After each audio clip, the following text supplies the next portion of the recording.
The story of Peter denying Jesus is one of the most powerful and human moments in the Gospels. It shows weakness, fear, failure, but also restoration and grace.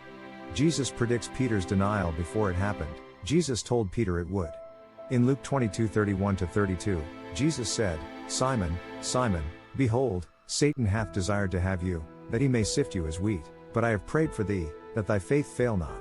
Then in Luke 22:33-34, Peter boldly replied that he was ready to go with Jesus to prison and even to death. But Jesus answered, "The cock shall not crow this day, before that thou shalt thrice deny that thou knowest me." Peter was confident in his loyalty. He loved Jesus deeply. But he did not yet understand his own weakness.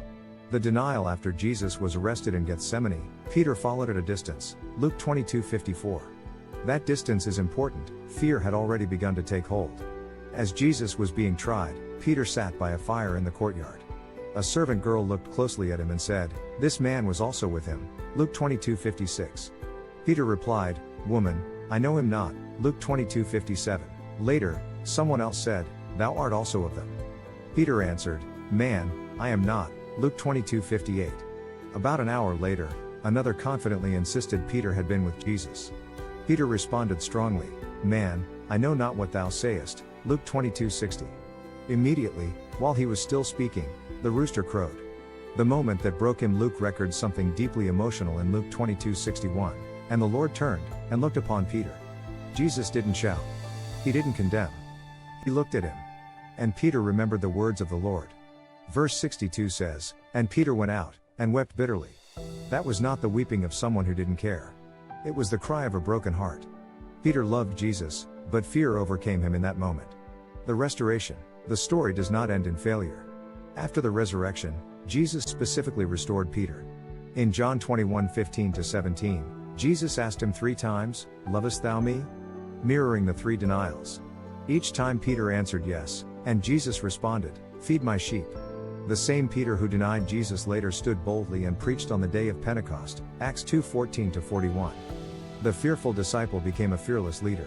What this story teaches us: 1. Even strong believers can stumble. 2. Overconfidence can blind us to our weakness. 3. Failure is not final with Jesus. 4. God restores those who return to him. Peter's denial shows us that fear can cause compromise. But his restoration shows us that grace is greater than failure. Your worst moment does not cancel your calling. Your mistake does not erase God's purpose. And one failure does not define your future. If you've ever felt like you let God down, remember Peter. He denied Jesus, and still became a pillar of the early church. That is the power of mercy. Peter's denial is painful because it feels so real. He wasn't a stranger to Jesus. He wasn't an enemy. He was one of the closest disciples. He had walked on water. He had seen miracles. He had declared, "Thou art the Christ," Matthew 16:16. Yet in a moment of pressure, he said, "I don't know him." That's what fear can do. Sometimes we imagine that strong faith means we will never falter.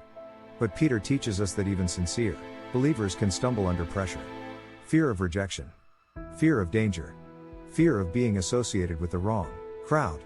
In that courtyard, Peter chose safety over loyalty, and immediately felt the weight of it. But here is the powerful truth. Jesus already knew. Before Peter failed, Jesus said, "I have prayed for thee," Luke 22:32. That means Peter's failure did not surprise God. It did not cancel God's plan. It did not end his story. And when the rooster crowed and Jesus looked at Peter, that look was not hatred. It was not disgust. It was love, mixed with truth. It was a reminder, "I told you. But I'm still here." Peter wept bitterly, and those tears mattered. They showed repentance, not rebellion. There is a difference between falling away and falling down. Peter fell down. Judas fell away. The beauty of this story is not the denial. It is the restoration. In John 21, Jesus did not humiliate Peter publicly. He gently restored him. 3 denials. 3 affirmations of love. Feed my sheep. Jesus trusted him again. This tells us something life-changing. Your failure is not the end of your calling. Your weakness does not cancel God's purpose. Your worst moment does not define your destiny. God can use broken people. In fact, he often uses them best, because they understand grace. Peter's fall made him humbler. It made him compassionate. It made him stronger. The same man who once denied Jesus later stood before crowds and boldly declared him. If you've ever felt like you disappointed God, remember Peter.